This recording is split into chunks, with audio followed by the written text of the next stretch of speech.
The Sideways, Book 1, Awake, written and narrated by Andy Havens. If you're enjoying the podcast, or you've enjoyed the written book, we'd always appreciate a share on your favorite social network. That's www.the-side-ways.com. Thanks for listening.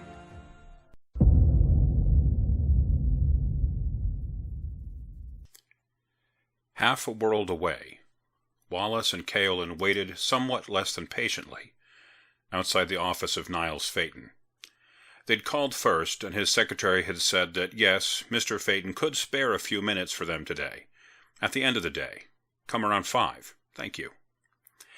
It was about 5:30, and they weren't even sure if Niles was in his office. If so, he'd been in there for more than half an hour without making any noise or showing any signs.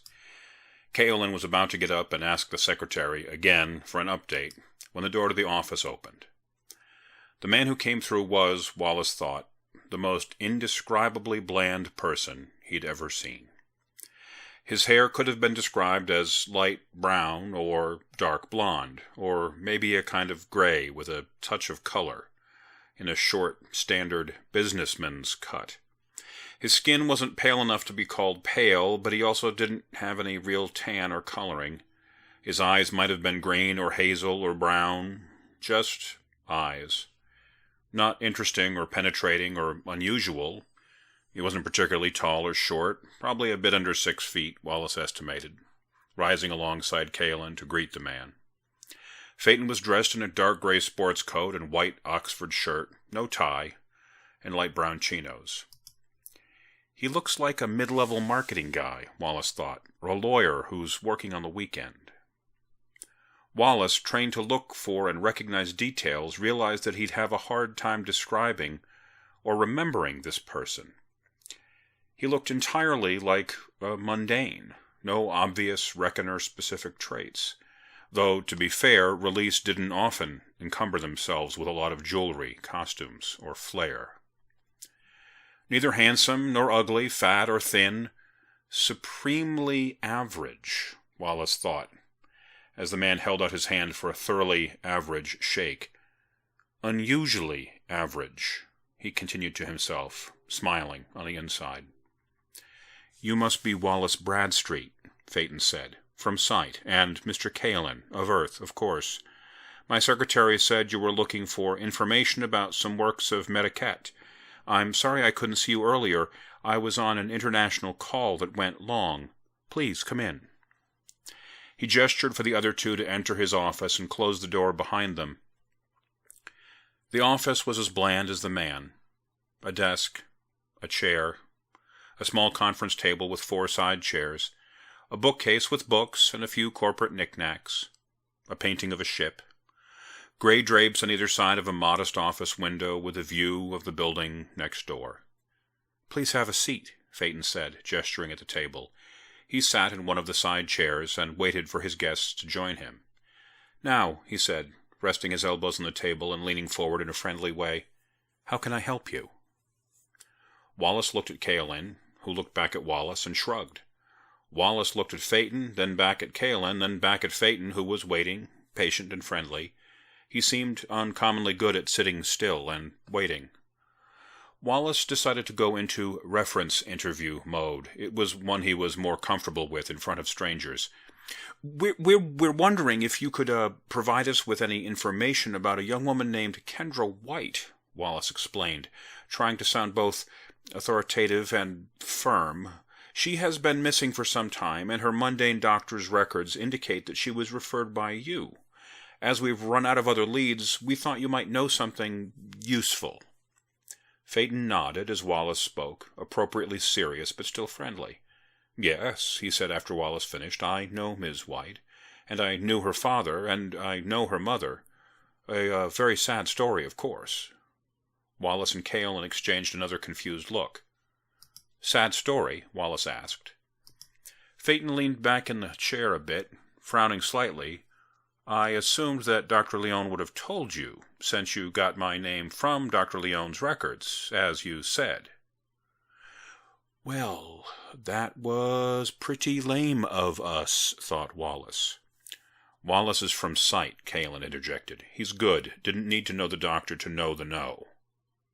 Phaeton scowled a bit more, now looking concerned, as well as interested. But still, thought Wallace, remarkably unremarkable. I see, Phaeton finally said. I do not know where Kendra currently is. I'll confess I'm not sure I'm comfortable telling you much more than that. If you don't personally know Dr. Leone or Kendra, then... Oh, we know Kendra, Wallace interrupted. We're friends of hers. Who don't know where she is? Asked Phaeton, eyebrows up. Nobody knows where she is, said Caelan, leaning forward. That's the thing. And some folks think she may be hurt or in danger, and we'd like to help is all. Phaeton nodded again, still serious and seemingly unconvinced. I don't know where she is, he repeated plainly. I haven't actually ever met her, to be honest. You said you knew her, said Wallace. Ah, yes. Well, I know who she is, and I did know her father, and I still know her mother quite well, actually. She worked for me at one point.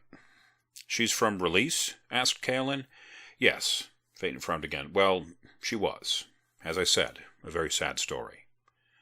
His two guests sat looking ignorant and uncomfortable. Sighing, Phaeton finally said, I will tell you some of what I know. What I'm comfortable you could find out yourself, young librarian, had you probed the right records or made the right inquiries. Thank you, Mr. Phaeton, Wallace said, triggering a minor way that would essentially record the entire rest of the interview across all senses, catching details for others to review that he, in the moment, might miss. Phaeton stood. Can I get either of you a drink? Bottled water, coffee? They both shook their heads and waited a moment while Phaeton ducked behind his desk to open a small fridge and extract a bottle of chilled mineral water. He returned to the table, took a swig, and replaced the cap.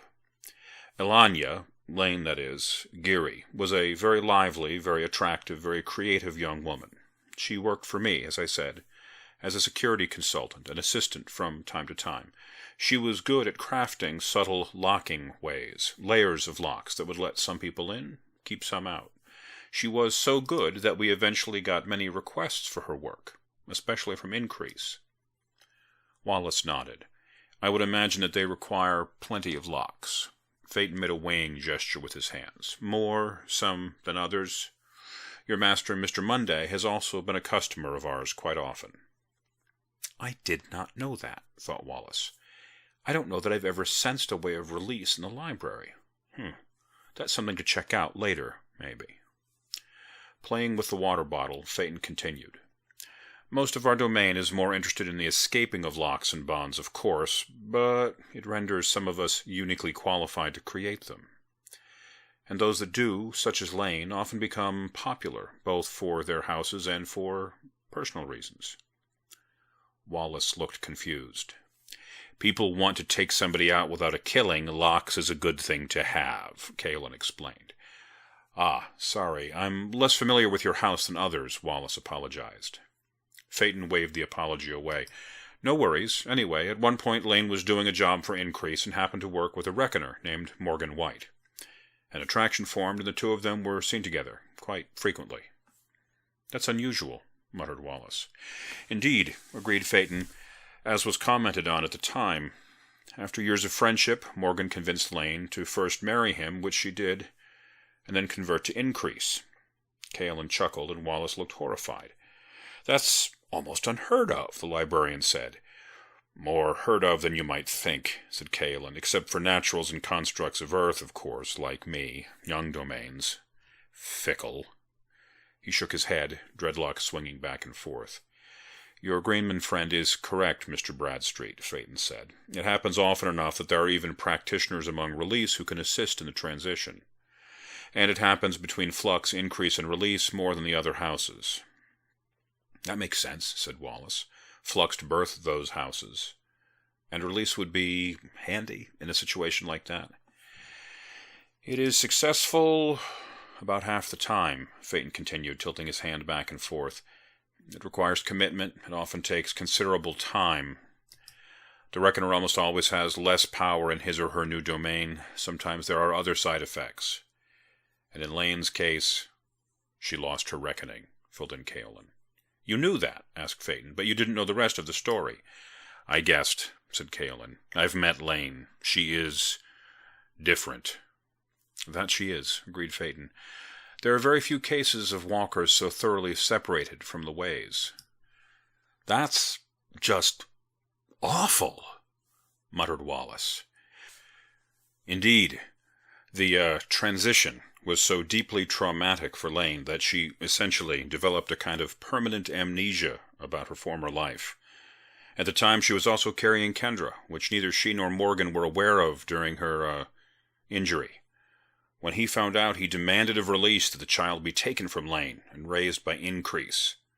Demanded, asked Kaelin, of release. I assume that didn't go over well.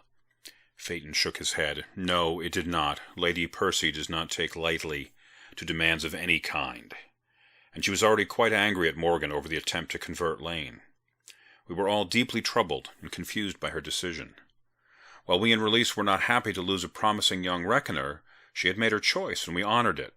But after she became essentially a mundane, and we knew she was with child... Right, said Kaelin softly. That's another story. Yes, agreed Phaeton.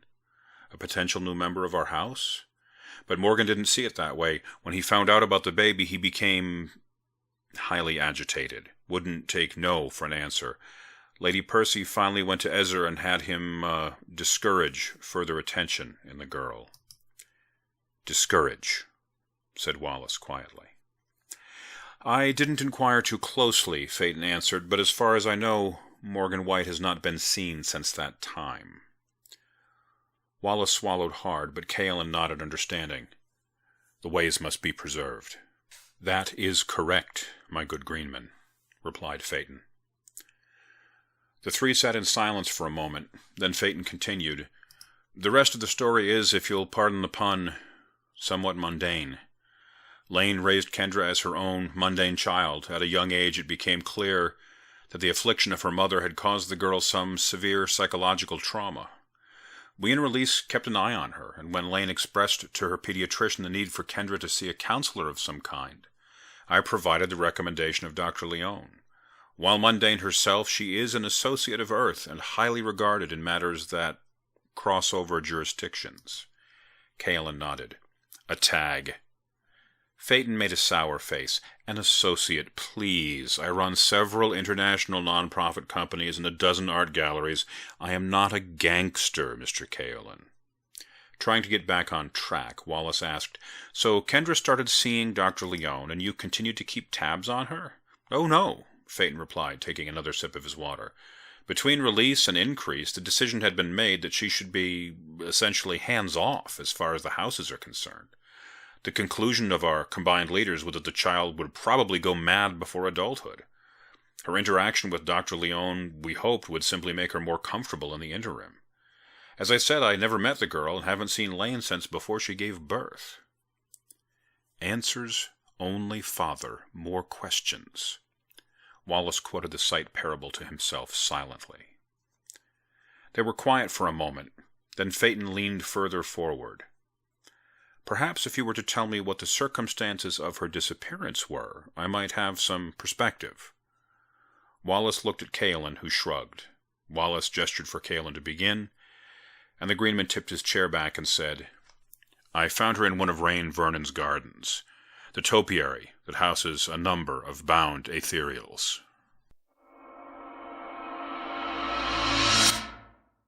Kendra missed the first few seconds of the fight, because when CB clapped his hands to begin the match, there was a blinding flash of light that everyone else knew about and turned away from. By the time her vision had cleared, she saw that the two reckoners, Var and Sensu, had already begun to grapple like wrestlers. Ken Var was a big, hulking dude, wearing only a black t-shirt and jeans. Shaved head, no mustache or beard, arms like legs, legs like trees. He looked to Kendra like a biker or a bouncer. His opponent, Dai Li Sensu, was almost comically unlike him, lithe, dark-skinned, with long hair tied back in a queue.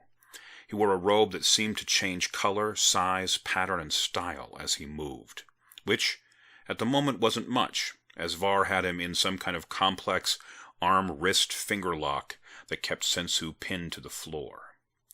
The big bald man applied more pressure, and Sensu grunted, the first noise either of them had made.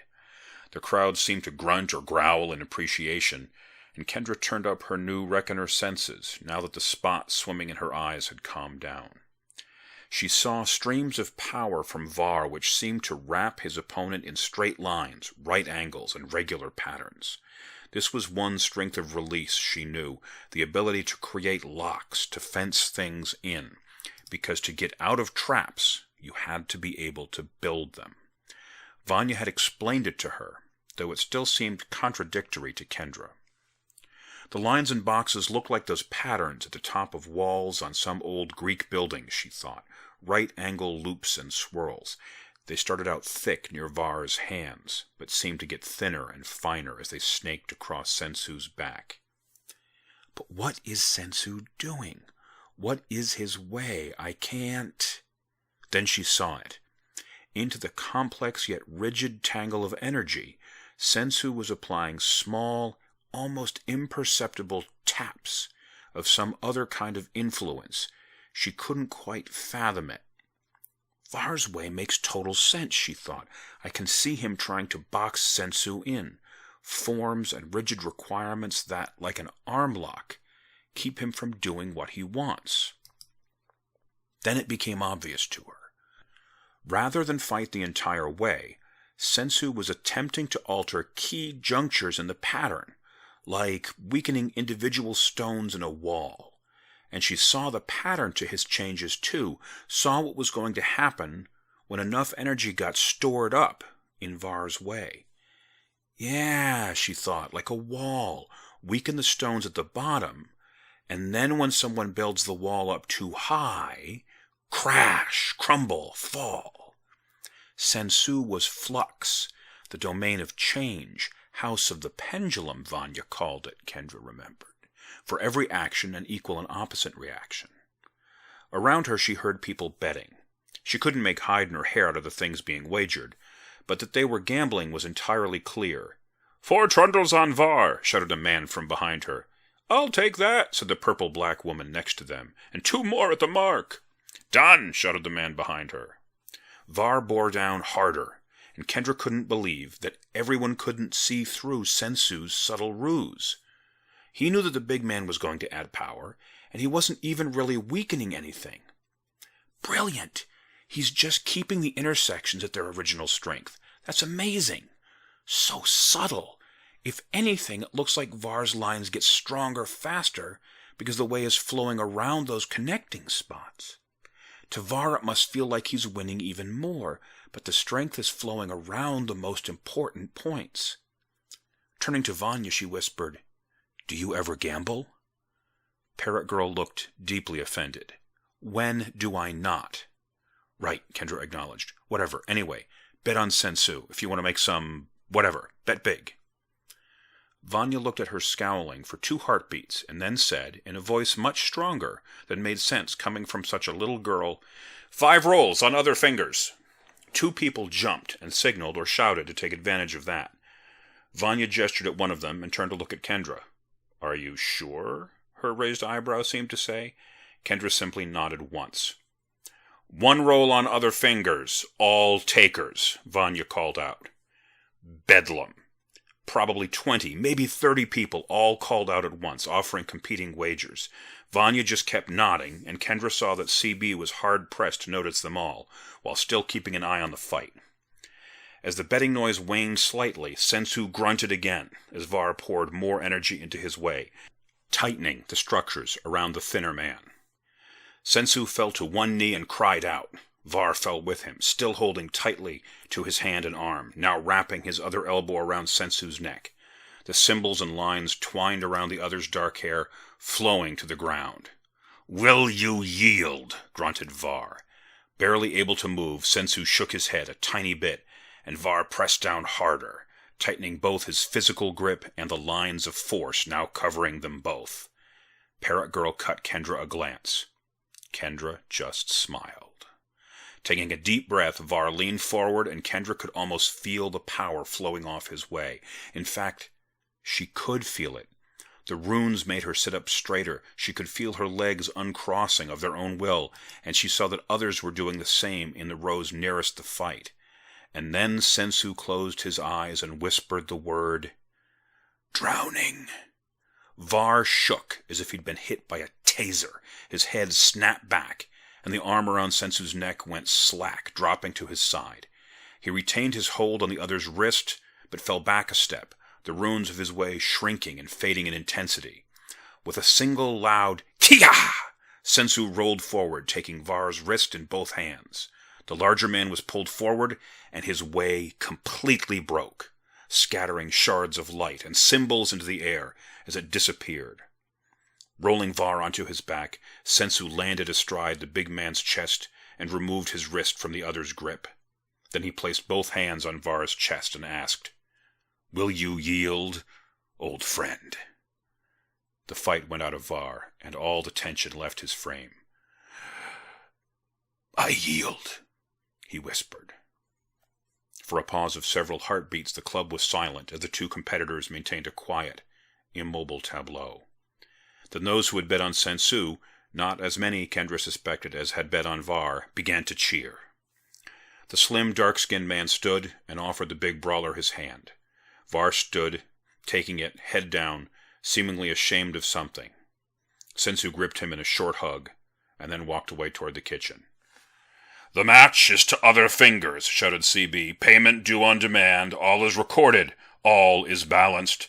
All will be made whole, or answer to me." Var collapsed on the floor in a heap, and a few others, friends Kendra supposed, picked him up and carried him to a far table.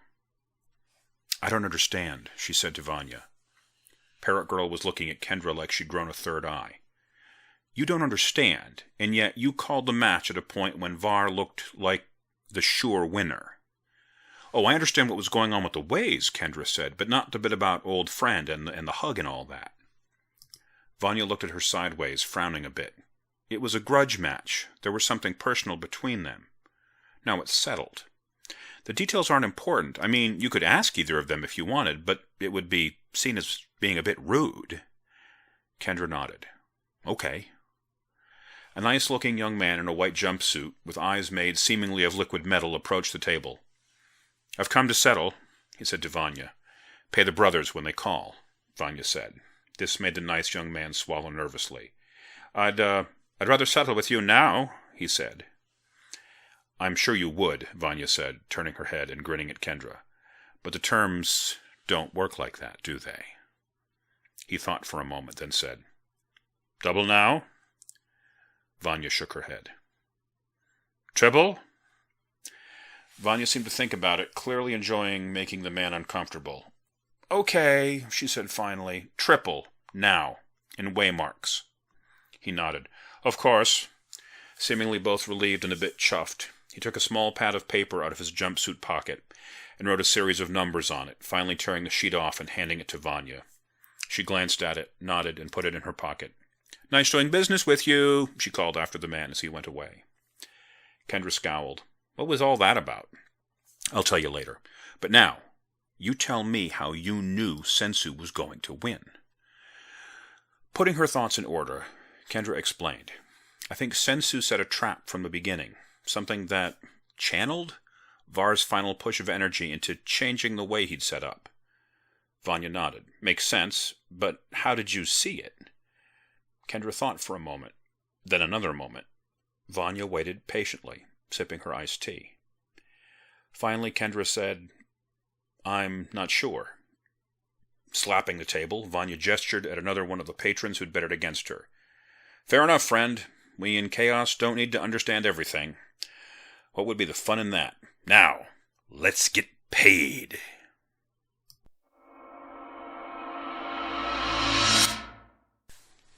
And she disappeared up through the ceiling of the restaurant with a little girl who looked like Alice. Alice. Wallace remembered that not all reckoners were as familiar with mundane literature as himself. A character from, never mind, a small blonde girl with wings, Kaelin added, Wallace nodding in agreement. Niles Phaeton, seeming a little distracted, leaned forward on the table. This happened when she was taken away, right after the Blood Warriors were about to do something or other to or with her. Right, Wallace agreed. Phaeton shook his head. It makes no sense to me, he said. She was wakened or affected somehow, Greenman, by the garden of your master, this Rain Vernon. Kaelin nodded. Whatever happened to wake her to the ways, it was in the garden, yes. And then she was further altered by her experience in the library. Wallace nodded. Yes, Mr. Monday's way had two outcomes. Either her mind would break and she'd die, or she'd enter fully into the ways as an unaffiliated reckoner. Phaeton took a sip of his water and scowled. I'm surprised he has that authority. Making a don't misunderstand me please gesture, waving his hands around a bit, Wallace said, Oh, no, it has nothing to do with authority. It's simply a way that leads to one of two conclusions, determined entirely by the perception of the walker. He didn't make her into a reckoner. He just presented her with essentially two paths. She had to fight and find the one or slide down the other. Poetic, Phaeton muttered. Wallace blushed a little and Kaelin snorted a laugh. Something is funny? Phaeton asked. You other domains, the Greenman said, wanting the how and the why. Both Phaeton and Wallace looked at Kaelin for an explanation, but that was apparently all the Greenman was prepared to say on the subject. Anyway, Phaeton said, coming to some kind of conclusion and standing up, I still fail to see any reasonable connection between all these odd events. The girl awoke to the ways. Somehow she offended Blood, or they wanted her for their house, either as a member or for one of their rituals. Someone else sent another girl to rescue her. A girl with green wings, Kaelin reminded them again, not too subtly chuffed at being ignored. What? Green wings? Yes. That made Phaeton stop and think. Wings. I missed that from earlier. Do you have an image of her handy? He asked. Wallace made a small pass with his hand, calling up a minor way of sight, and a full-color, three-dimensional image of the winged blonde girl appeared on Phaeton's table. Niles shook his head and pointed at the figure. Yes, another house involved. I recognize her. She belongs to the brothers. Name is Vanya Tacitus. First circle, if I remember correctly, within Chaos. Wallace perked right up. I looked through the archives, he said, but I couldn't find anyone who matches her looks. Not unusual with Chaos, is that? Phaeton asked. Wallace shook his head, agreeing. They don't like to have their pictures taken, and they change appearance so often, too. Could that help, knowing her house? Phaeton asked. Wallace nodded. It just might. Even Chaos has habits, favorite places, hidey holes. I can ask some questions, consult some sources. After a pause he asked, How did you recognize her? I saw her once at a meeting with the Red Brothers. Wallace and Kaelin both leaned forward, eyes wide. The Greenman spoke about a second before Wallace. You've met the brothers? Phaeton chuckled, moving towards the door in a not-too-subtle cue that the meeting was over. I have met with Reckoners of Chaos who spoke as them. More than that, I shouldn't say. Wallace and Kaelin rose, understanding that their time was up. At the door, the Greenman turned and said, Thank you for your help, and for your time. At which Wallace seemed to remember his manners, mumbling, yes, thank you. Phaeton waved away their thanks. I'm sorry I couldn't be of more help. Lane was a dear colleague, and her troubles are still of interest to release. If something has happened to her daughter, that would be more sadness in her life. If I think of anything else, I'll contact you through the library. At that, Wallace turned, a little too startled and scared-looking. Damn it, he thought. Did it again. Phaeton grinned and said, Or you could leave your direct number with my secretary. I'll do that. Thanks, said Wallace to Phaeton. But the other man had already turned and closed his office door, silently, behind him. As Wallace wrote his number on a post-it note, Kaelin muttered, Idiot. It wasn't until much later that Wallace realized he'd never brought up the subject of the strange blood art cards.